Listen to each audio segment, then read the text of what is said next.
اکران ما کامرانشاه و رقیب او را میبینیم که با همین شکل به قسمت فینالی برآمدند. قرغیز، امریکا، بریتانیایی از دست کامرانشاه اوستوپیریون شکست خورده است. حقیقتا اما اکنون منتظر است که تا کامرانشاه با منصور لارسانوف برایت. 28 سال است پهلوانی ما، رقیبش 21 سال دارد. کامرانشاه روی پرچم دست میزند و به میدان با یک تگی کبود میبراید. حقیقتا اما آماده است که نبرد را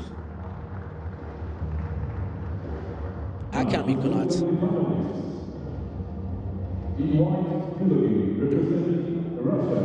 خب منصور لورسانوف 21 ساله پهلوان روس این جایزه داری اروپا میبراید و کامرانشاه اوستوپیریون 2 کرات قهرمانی آسیا برای نشان طلای گراند اسلامی ابودابی خود را آسمان زمین سبک به میدان میبراید.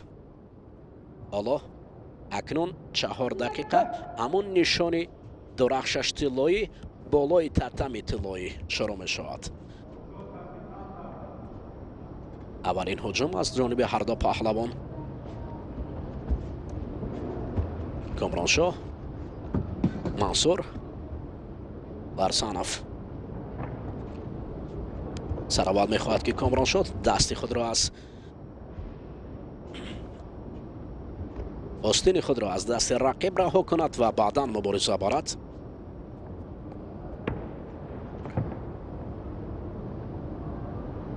حرکت های این دو پهلوان ببینید خیلی عالی است.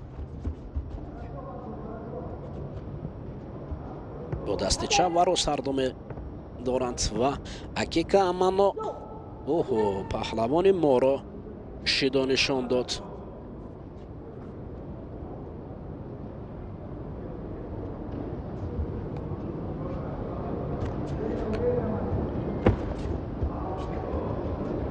سمت راست را انتخاب کرده از کامرانشاه.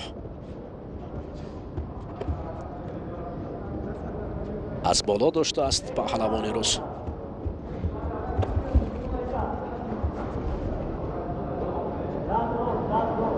دستی راست را بعضی از مخلصان مصلحت میدهند برای کامرانشاه. وزیر پرزیدنتی ایجف میانی مهمانان حضور دارد و تماشا دارد. ببینید یک حرکتی کامرانشاه.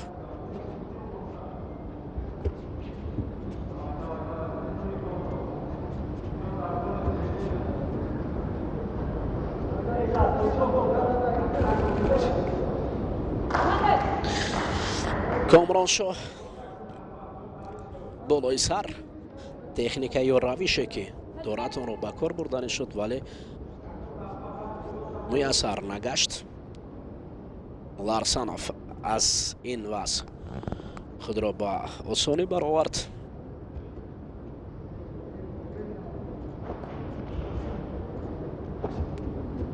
دقیقه هم پشت سر میشوند. مبارزه رفته رفته تیز و تند می شود. کامرانشاه می خواهد که کمر رقیب را پیدا کند، کمربندش را، ولی حریف منصور لورسانوف باشد. الکی حرکت رقیب را دار کرده است.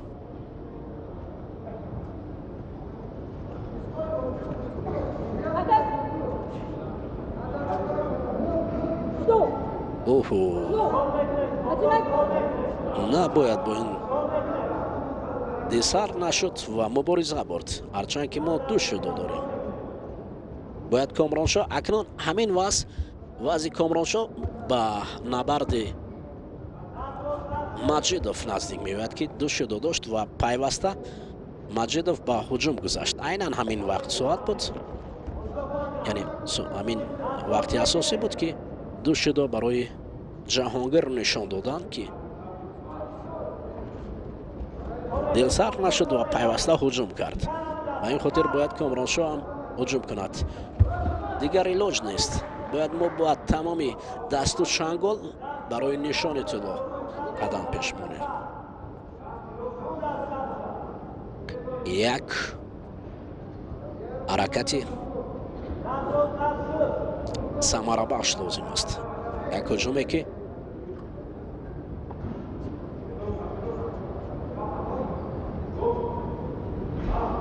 хуб бошад.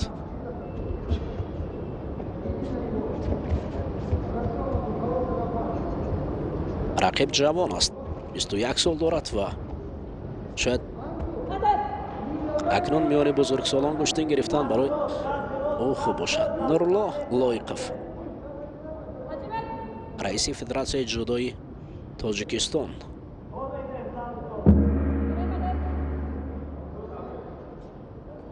ду рӯз аст ки дар экран ӯро мебинем, дар инҷо ҳузур дорад.